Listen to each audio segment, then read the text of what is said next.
తమిళనాడులో ముక్కోణ రాజకీయ చతురంగం రసవత్తరంగా మారింది. శరవేగంగా మారుతున్న పరిణామాల క్షణక్షణం ఉత్కంఠ రేపుతున్నాయి. టీవీకి అధికారంలోకి వస్తుందా, విజయ్ సీఎంగా పగ్గాలు చేపడతారా అని తమిళులు మాత్రమే కాదు, యావత్ దేశ ప్రజలు ఆసక్తిగా ఎదురుచూస్తున్నారు. అన్ని అనుకూలిస్తే ఇవాళ చెన్నైలోని నెహ్రూ ఇండోర్ స్టేడియంలో సీఎంగా ప్రమాణ స్వీకారం చేయాలని టీవీకి అధినేత విజయ్ భావించారు. దక్షిణాదిలోనే అత్యధికంగా 234 స్థానాలు కలిగిన తమిళనాడులో టీవీకే పార్టీ 107 స్థానాలు దక్కించుకుంది. ప్రభుత్వం ఏర్పాటుకు 118 మంది ఎమ్మెల్యేల మద్దతు అవసరం కాగా ఏ పార్టీకి పూర్తి మెజార్టీ దక్కలేదు. డిఎంకే కూటమి 73, ఏఐఏడీఎంకే కూటమి 53 స్థానాల్లో విజయం సాధించాయి. ఈ నేపథ్యంలో 107 మంది ఎమ్మెల్యేల సంఖ్యాబలంతో ప్రభుత్వం ఏర్పాటుకు విజయం ముందుకు వచ్చారు. ఈ నెల 6వ తేదీన గవర్నర్ రాజేంద్ర అర్లేకరన్ ను కలిశారు. ప్రభుత్వ ఏర్పాటుకు ఆహ్వానించాలని విజ్ఞప్తి చేశారు. తిరిగి గురువారం సాయంత్రం మరోసారి గవర్నర్ కలిశారు. ప్రభుత్వం ఏర్పాటును ఆహ్వానించాలంటూ ప్రభుత్వం ఏర్పాటుకు కాంగ్రెస్, సిపిఐ, సిపిఎం, వీసీకే పార్టీలు మొత్తం ఎమ్మెల్యేలు 118 మద్దతు ఉందని టీవీకే అధినేత విజయ్ గవర్నర్ కు తెలిపారు. ఆ తర్వాత విజయ్ గవర్నర్ కార్యాలయం లోక్ భవన్ నుంచి నేరుగా తనకు మద్దతు పలికిన వామపక్షాల నేతలతో భేటీ అయ్యారు. తాజాగా 116 ఎమ్మెల్యేల మద్దతే ఉందని తమిళనాడు లోక్ భవన్ కార్యాలయం వెల్లడించింది. వీసీకే, ఐయుఎంఎల్ పార్టీ లేఖలు అందలేదని వెల్లడించింది. మ్యాజిక్ ఫిగర్ కోసం టీవీకే కసరత్తు చేస్తున్న తరుణంలో ప్రత్యర్థి వర్గాలు ఒక్కటి కావడం, మిత్రపక్షాలు ఐయుఎంఎల్ పార్టీ అనూహ్యంగా విజయ్ కు షాక్ ఇచ్చింది. టీవీకే పార్టీకి ఇస్తున్న మద్దతును ఉపసంహరించుకున్నట్లు ఆ పార్టీ ప్రకటించింది. దీంతో విజయ్ పార్టీ సంఖ్యాబలం మరింత క్షీణించింది. మ్యాజిక్ ఫిగర్ కు చేరువలో ఉన్న విజయ్ ఇప్పుడు ఓ మైలురాయికి మరింత దూరమయ్యారు. సిపిఐ, సిపిఎం ఇప్పటికే బేషరతుగా మద్దతు ప్రకటించాయి. ఈ రెండు పార్టీలకు 4 సీట్లు ఉన్నాయి. ఐయుఎంఎల్ 2 సీట్లు గెలుచుకున్నప్పటికీ వారు నేరుగా విజయ్ కు మద్దతు ప్రకటించకపోయినా ప్రభుత్వం ఏర్పాటు చేసే ఏ పార్టీకైనా మద్దతు ఇస్తామని తెలిపారు. కాంగ్రెస్ 5 సీట్లతో ఇప్పటికే విజయ్ కు మద్దతు ప్రకటించింది. విజయ్ పార్టీ టీవీకే 108 సీట్లు గెలుచుకున్నప్పటికీ ఆయన 2 చోట్ల నుంచి గెలవడంతో అసలు సంఖ్య 107కు తగ్గింది. దీంతో మెజార్టీ మార్క్ 118 సంఖ్యకు 11 సీట్ల దూరంలో నిలిచింది. ఈ నేపథ్యంలో వామపక్షాలు, కాంగ్రెస్, సిపిఐ, ఐయుఎంఎల్ మద్దతు కీలకంగా మారింది. మ్యాజిక్ ఫిగర్ కోసం టీవీకే కసరత్తు చేస్తున్న తరుణంలో ప్రత్యర్థి వర్గాలు ఒక్కటి కావడం, మిత్రపక్షాలు, ఐయుఎంఎల్ పార్టీ అనూహ్యంగా విజయ్ కు షాక్ ఇచ్చింది. టీవీకే పార్టీకి ఇస్తున్న మద్దతును ఉపసంహరించుకుంటున్నట్లు ఆ పార్టీ ప్రకటించింది. దీంతో విజయ్ పార్టీ సంఖ్యాబలం మరింత క్షీణించింది. మ్యాజిక్ ఫిగర్ కు చేరువలో ఉన్న విజయ్ ఇప్పుడు ఓ మైలురాయికి మరింత దూరమయ్యారు.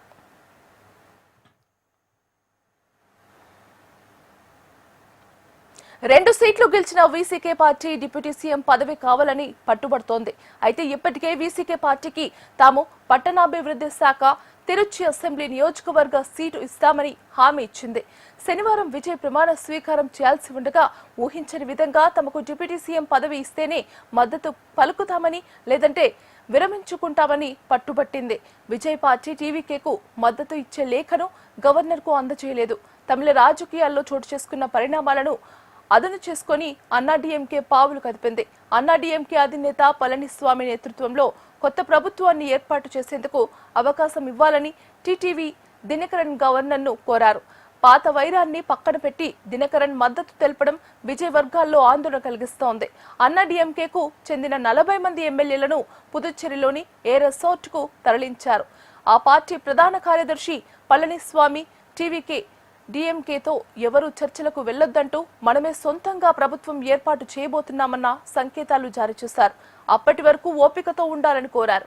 అయినా పరిణామాలు మారిపోవడంతో పుదుచ్చేరిలోని రిసార్ట్ ఖాళీ చేసి ఎమ్మెల్యేలు చెన్నై చేరుకున్నారు. పళనిస్వామి గవర్నర్ ను కలిసి అపాయింట్మెంట్ కోరారు. మరోవైపు టీవీకేకు మద్దతు ఇస్తామని భావించిన వీసీకే ఎమ్మెల్యేలు తాజాగా మాజీ సీఎం స్టాలిన్ తో భేటీ అయ్యారు. గవర్నర్ కు మద్దతు లేఖలు ఇవ్వకుండా స్టాలిన్ దగ్గరకు వీసీకే నేతలు వెళ్లడం వెనుక ఎలాంటి వ్యూహం ఉందన్నది ఆసక్తికరంగా మారింది. డిఎంకే మళ్లీ చక్రం తిప్పుతుందా అన్న సందేహాలు మొదలయ్యాయి.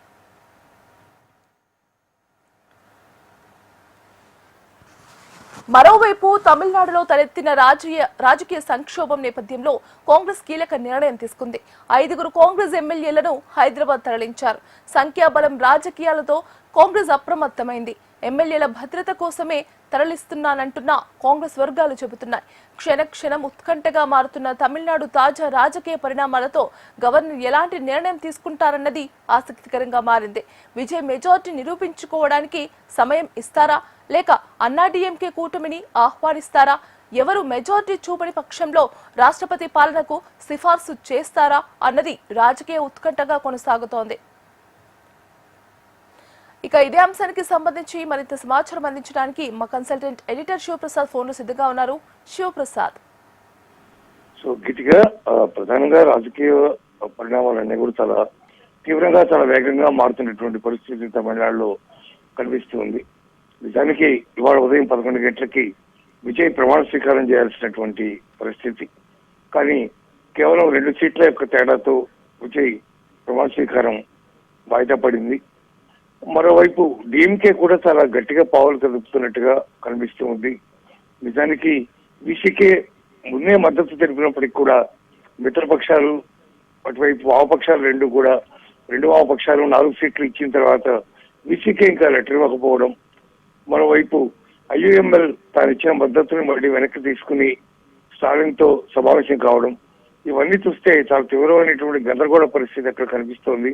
నిజానికి అసలు విజయే నాకెందుకు వచ్చింది అనవసరంగా ఈ గోలంతా అనే పరిస్థితి విజయ్కి తెప్పించే విధంగా వ్యవహారాలని సాగుతున్నాయి.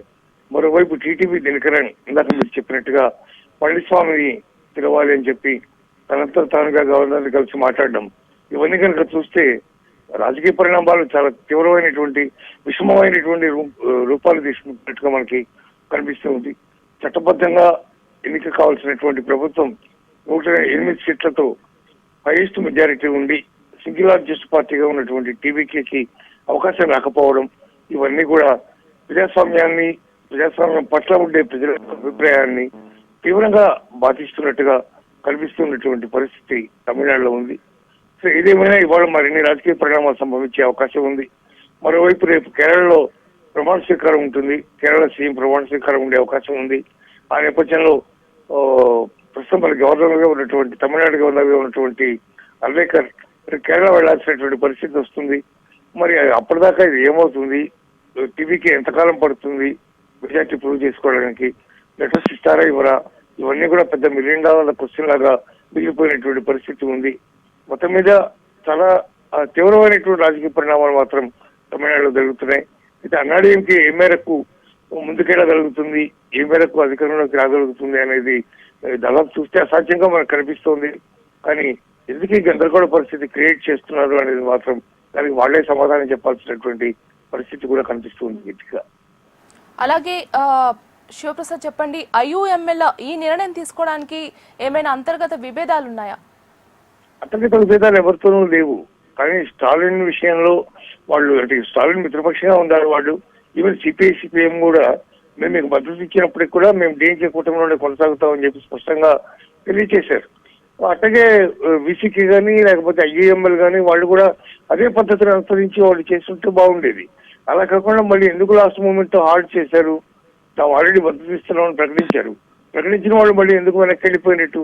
తీరా గవర్నర్ గారు వాళ్ళకి వెళ్ళే సమయానికి ఆ 2 సీట్లు మేము మద్దతు చేయట్లేదు అని చెప్పి ఐయుఎంఎల్ ప్రకటించింది. అది కరెక్ట్ కాదు కదా. దీని వెనకాల ఎవరిని నాటకం ఆడిస్తున్నారు? స్టాలిన్ ఆడిస్తున్నారా, అయితే ఇంకెవరైనా ఉన్నారా, ఏం జరుగుతోంది అనేది ఇంకా స్పష్టత లేదు. స్టాలిన్ ని అనుమానించడానికి కూడా లేనటువంటి పరిస్థితి. కానీ స్టాలిన్ వైపు నుంచి స్టాలిన్ మాత్రం చాలా చాలా అత్యంత తెలివిగా చాలా ఇంటెలిజెన్స్ తో స్టెప్స్ చేస్తున్నట్టుగా మాత్రం మనకు కనిపిస్తుంది.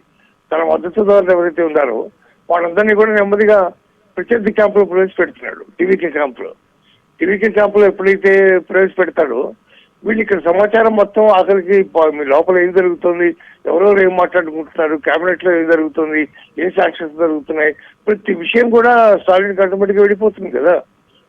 సిపిఎం మేము దాంట్లోనే కొనసాగుతామని చెప్తున్నారు. డిఎంకే కుటుంబంలోనే డిఎంకే కుటుంబం కొనసాగుతూ వాళ్ళు గవర్నమెంట్ కి మద్దతు ఇస్తారు లోపల. అంటే మంత్రి పదవి కోరుతున్నటువంటి వీసీకే కానీ లేకపోతే ఐయుఎంఎల్ కానీ వీళ్ళు మంత్రి పదవులు కోరుతున్నారు లోపలే ఉండి, అలాగే ఉప ముఖ్యమంత్రి కావాలంటున్నారు. అట్లాంటి నేపథ్యంలో ఏమవుతుంది, కీలకమైనటువంటి వ్యక్తులుగా ఉండి లోపల ఉండే సమాచారం మొత్తం ఎప్పటికప్పుడు స్టాలిన్ వెళ్ళిపోతుంది.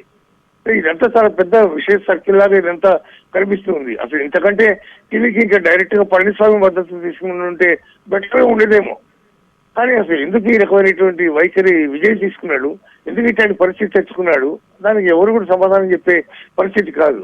నా రాజకీయ శత్రువు స్టాలిన్, అట్లాగే నా సైద్ధాంతిక శత్రువు బీజేపీతో అలయన్స్ ఉంది కాబట్టి అన్నాడీఎంకే దగ్గరికి రానివ్వను అని విజయ్ చెప్తున్నాడు. కానీ ఇప్పుడు ఏమైంది, ప్రత్యర్థి క్యాంపులో ఉన్నటువంటి వాళ్ళందరూ నీ టీంలో మంత్రులుగా ముఖ్యమంత్రిగా చేరుతారు. రేపు పొద్దున వాళ్ళు ఏం వాడిస్తే అది వాడాల్సినటువంటి పరిస్థితి వచ్చి సమాచారం స్టాలిన్కి వెళ్ళిపోతుంది. నువ్వు ఎందుకు అక్కడ ముఖ్యమంత్రిగా? అట్లా $1 మిలియన్ ప్రశ్నలు ఉన్నాయి దీంట్లో, వాటి అన్ని సమాధానాలు లేవు.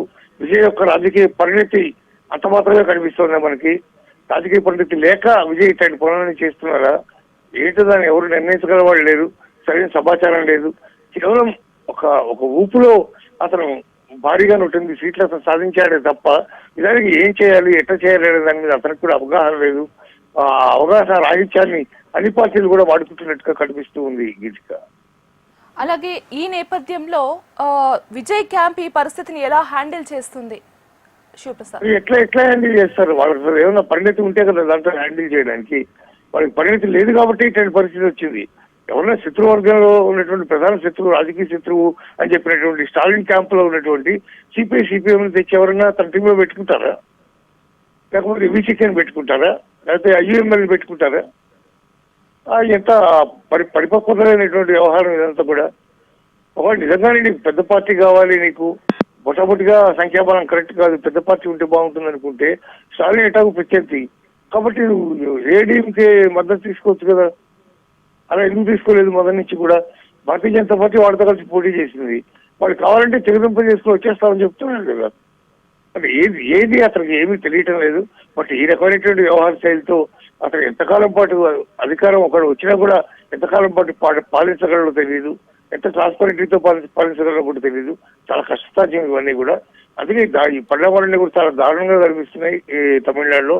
ఎప్పటికీ పరిష్కారం దొరుకుతుంది చెప్పడం కష్టం. రేపు ఖచ్చితంగా గవర్నర్ మళ్ళీ కేరళ వెళ్లాల్సినటువంటి పరిస్థితి ఉంటుంది. అక్కడ అధికారం అక్కడ కొత్త ముఖ్యమంత్రి ప్రమాణ స్వీకారం చేయాలి, నిర్ణయం తీసుకోవాలి, అవన్నీ చాలా ఉన్నాయి అక్కడ. అందువల్ల ఇది ఇంకా ఇదే అవకాశం స్పష్టంగా కనిపిస్తుంది Geethika. Right, thank you for the updates Sivaprasad.